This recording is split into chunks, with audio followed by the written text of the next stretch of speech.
주택구매 계획의 첫 단계 임장편 이후로 두 번째 편을 준비했습니다. 따단! 임장을 마치시고 구매할 주택을 정하셨다면 다음으로 중요한 것이 바로 자금 계획입니다. 자금 계획을 어떻게 준비할지 지금부터 알아보시죠.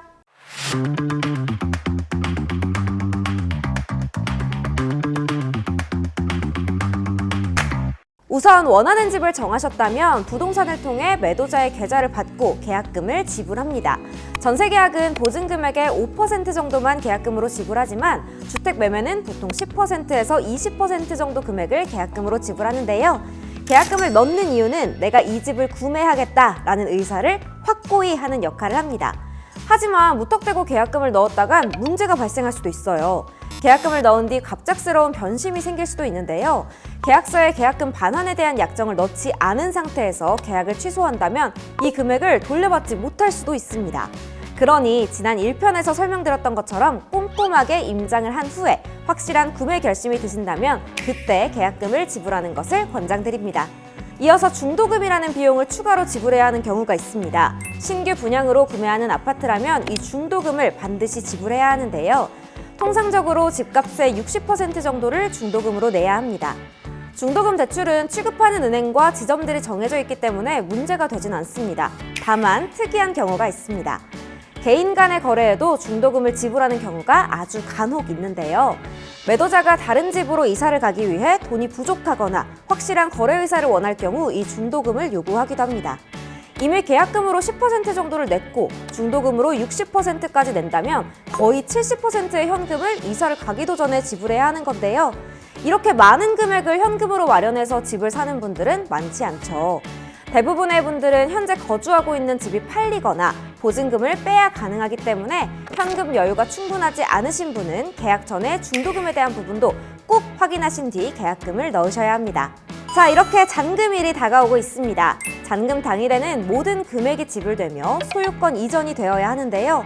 모든 금액을 현금으로 마련해서 집을 살 수 있다면 좋겠지만 너무나도 비싼 집값 때문에 전액 현금으로 구매하는 것은 현실적으로 어렵죠. 그래서 우리는 대출의 힘을 빌립니다. 대출을 알아보실 때 어떤 상품부터 알아볼지 고민되신다면 우선 가장 금리가 낮은 정부 정책 상품부터 알아보시는 것을 권장드립니다. 23년 1월 이후 출생한 자녀가 있으시다면 신생아 특례 대출을 활용하는 것이 가장 좋고요. 금액이나 소득 제한 등의 벽은 높지만 조건이 되신다면 일반 디딤돌 대출을 알아보는 것이 좋습니다. 보금자리론이라는 상품도 있지만 앞서 말씀드린 상품들과 비교하면 상대적으로 금리가 높은 상품이다 보니까 그다지 큰 장점이 있진 않습니다. DSR이 문제가 되는 분이 아니라면 금융권 재원의 상품을 확인해보는 것이 좋은데요. 금융권 재원 상품은 흔히 볼 수 있는 은행이나 보험사 등 상품을 얘기합니다. 여기서 팁을 드리자면 매매 잔금 대출인 경우에는 은행과 보험사의 금리 차이가 상당히 적습니다. 이런 분들은 특판 상품 여부를 잘 살펴보시고요. 보험사는 DSR이 은행보다 10%, 높은 50%까지 허용이 되니까요. 소득과 부채, 필요 금액 등을 고려해서 결정을 하시면 될 것 같습니다. 그럼 대출 서류는 언제 넣으면 좋을까요? 잔금을 치르기 1, 2개월 전에 은행에 대출 신청을 하는 것이 안전한데요.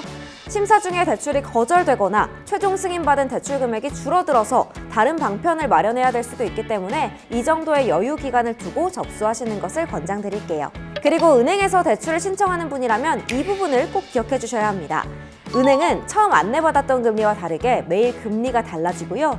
최종적으로는 실행 당일 금리로 확정이 됩니다.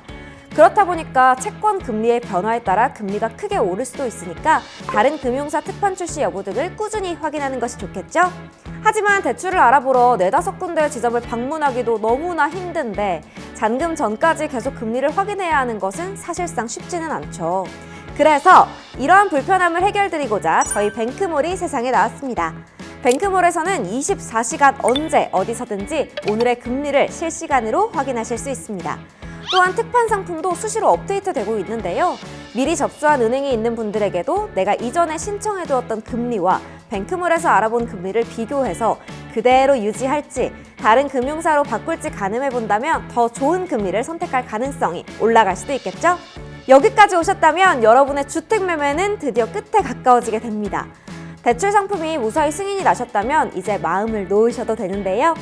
잔금일이 다가오면 미리 신청해두었던 대출금이 소유권 이전이 되는 당일 지급이 되고요. 나머지 잔금은 매수자이신 여러분이 매도자에게 지불하게 되면 이렇게 주택 매매 과정은 모두 끝이 나게 됩니다. 그리고 취득세나 부동산 중개료 등의 비용, 그리고 이사하면서 발생하는 이사 비용도 잊지 말고 미리 파악해두세요.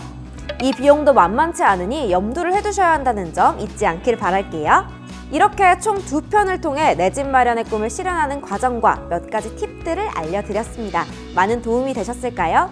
주택 매매 거래량이 상승한다는 뉴스를 보지만 남의 얘기 같아서 와닿지 않았죠. 여러분도 할 수 있습니다. 여러분이 보금자리를 마련할 수 있을 때까지 뱅크몰이 응원하며 앞으로도 유익한 정보 많이 전달해 드릴게요. 그럼 다음에 또 만나요. 팽빠! 잠깐, 아직도 몰라? 삼촌 뱅크 몰라? 엄마 뱅크 몰라? 언니 뱅크 몰라? 오빠 뱅크 몰라? 뱅크몰 몰라? 뱅크몰 알아야지. 뱅크몰은 다 있으니까. 대출이 필요할 때 뱅크몰.